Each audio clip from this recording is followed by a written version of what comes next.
Hello students. अपने last lecture में हमने न्यूटन के 3 लॉज ऑफ मोशन कंप्लीट कर लिए थे और हमने from second law first and third law भी कैसे डिराइव कर सकते हैं वो भी फाइंड आउट कर लिया था। उनकी डेरिवेशंस कर ली थी। एप्लीकेशंस के नोट्स आपको बनाने के लिए दिए गए थे बट एक भी बच्चे ने सबमिट नहीं करवाए हैं। आप लोग ये नहीं समझ रहे हो कि अगर आपका फिजिक्स का सिलेबस पीछे रह गया ना आप लोग कवर नहीं कर पाओगे। इतना इंटेलिजेंट कोई नहीं होगा आपकी क्लास में जो फिजिक्स को कवर कर ले, क्योंकि ये ना सिंपल मैथ्स है और ना ही ये सिंपल बायो है। ठीक है, सिंपल कुछ नहीं है सब्जेक्ट्स। मैथ्स और बायो दोनों ही टफ हैं।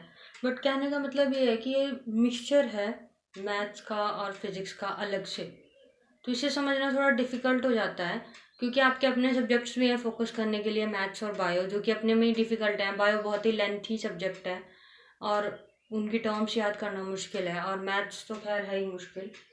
तो इस बीच आपको फिजिक्स को ही मेंटेन करना है, और अगर आप इसे छोड़ दोगे, ऐसे लैग करोगे, बीच में पढ़ोगे नहीं कॉन्टिन्यूसली इसे, और फिजिक्स को अगर याद रखना है ना या इसे पढ़ना है तो एक बात हमेशा याद रखना, इसे कंटिन्यू ही करना।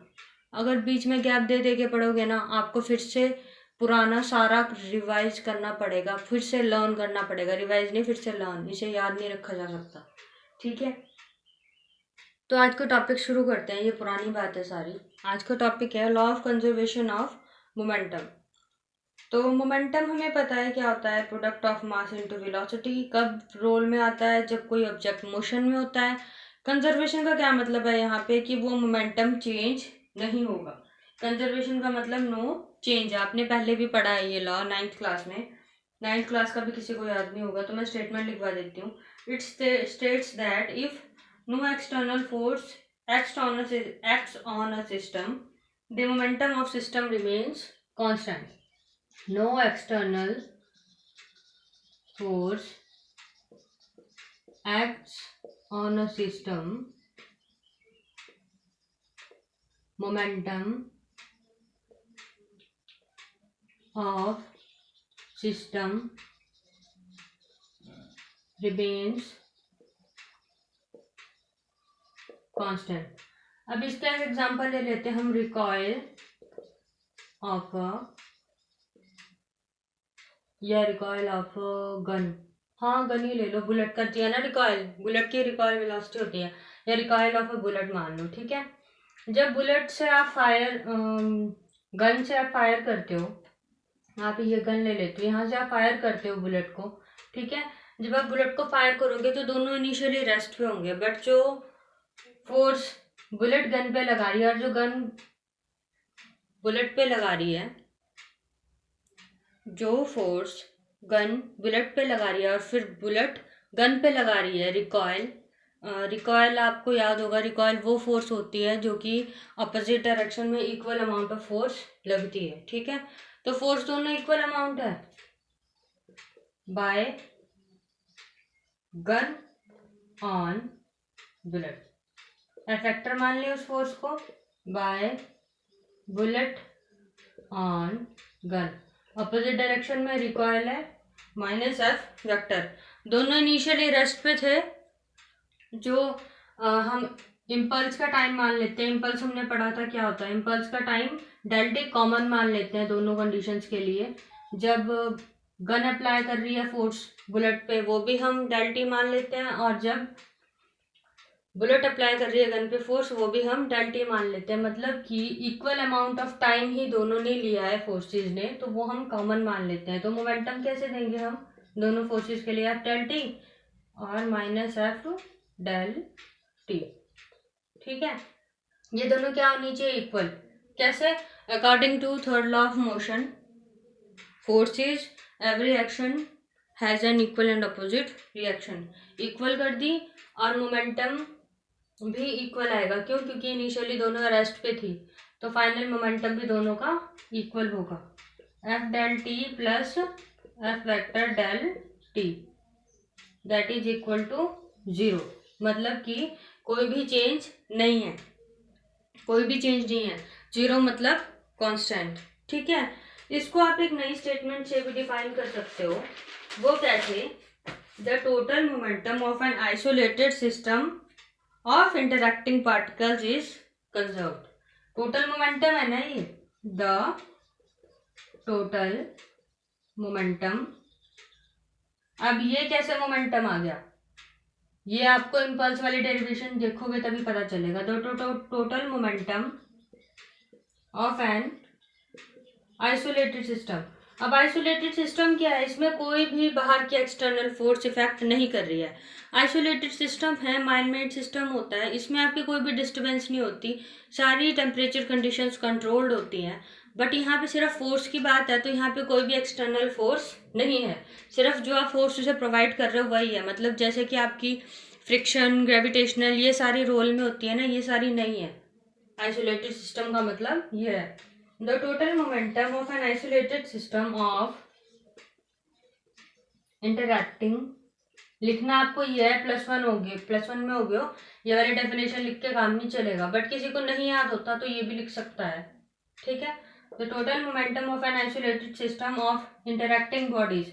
इंटरैक्टिंग मतलब जो बॉडीज आपस में इंटरैक्ट कर रही हैं, टकरा रही हैं या फिर एक दूसरे को छू के निकल रही हैं, मतलब उनमें इंटरैक्शन हो रहा है। इंटरैक्शन मतलब आपस में एक्शन, इंटर मतलब एक दूसरे के साथ एक्शंस, ठीक है, इंटरैक्शंस या फिर इंटरैक्टिंग बॉडीज इज कंजर्व, ठीक है। जो टोटल मोमेंटम होगा कंजर्व्ड होगा। इसके लिए आप डेरिवेशन ले लेते हैं एक, consider collision of two bodies, two bodies ले लेते हैं ए एंड बी, ठीक है। दो बॉडीज ले लेते हैं, उनका इनिशियल मोमेंटम ले लेते हैं P A and P B. Vector quantities है ना, पी ए और पी बी, उनका इनिशियल मोमेंटम ले लेते हैं, फाइनल मोमेंटम भी ले लेते हैं।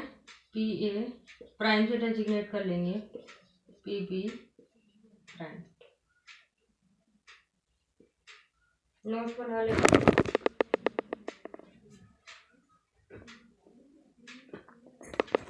तो ये ले लिया हमने इनिशियल और फाइनल मोमेंटम्स। अगर इम्पल्स वाले बात की जाए फ्रॉम सेकेंड लॉ, इम्पल्स क्या लेते थे हम, force F del T is equal to P final momentum minus initial momentum, ठीक है। ये आएगा ना F A B, force on A by B, ऐसे गिवन करेंगे। F B A, force on B by A क्या देंगे, P B prime vector minus P P. जब तक आप इम्पल्स वाली डेरिवेशंस और पिछली डेरिवेशंस ढंग से नहीं करोगे ना, फर्दर आपको आगे डेरिवेशन समझ नहीं आएगी, तो बेटा पढ़ना शुरू कर दो। जो डेल टी है यहाँ पे कॉमन इंटरवल है, फोर्सेस ए बाय बी है, force on A by B, force on B by A, ये सारी आपको डेजिग्नेशंस लिखनी है। पी ए क्या है, पी बी क्या है, सब आपको मेंशन करना है, तभी आपकी डेरिवेशन लगेगा कि आपने करी है। तो ये क्या होगा, F A vector is equal to minus F B A vector, ठीक है। वेक्टर क्वांटिटीज है, वेक्टर लगाना मत भूलना, मार्क्स करते हैं अगर वेक्टर्स नहीं लगाते तो।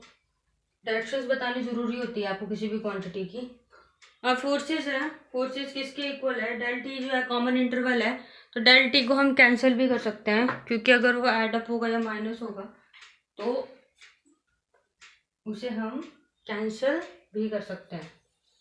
कैंसिल कैसे करेंगे, सिंपल, यहाँ डेल टी लिखेंगे, यहाँ डेल टी है, डिवीजन में आ जाएगा, कैंसिल हो जाएगा, ठीक है।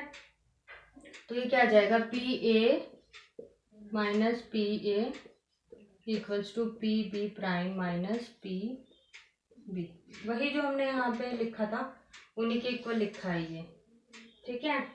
ये हमने फोर्सेज इक्वल क्यों करी, by third law, equal and opposite forces है, जो मैंने आपको पहले भी बताया, सिंपल वही है। बस हमें ये प्रूव करना है कि जो फाइनल मोमेंटम है प्राइम वाले एक तरफ आने चाहिए, उनका जो सम है, माइनस है ना बाहर, opposite, equal and opposite forces है ना, माइनस लगा है, तो ये क्या हो जाएगा, इधर आके plus P B prime equals to P A, इधर माइनस है इधर प्लस हो जाएगा, minus minus plus plus P B vector, ठीक है। कुछ नहीं दिख रहा हो तो पूछ लेना, आप लोग तो वीडियोस देख ही नहीं रहे हो, तो आप लोग पूछोगे क्या। Thank you, this is all for today. आपको ज़्यादा पढ़ा के फायदा तो है नहीं।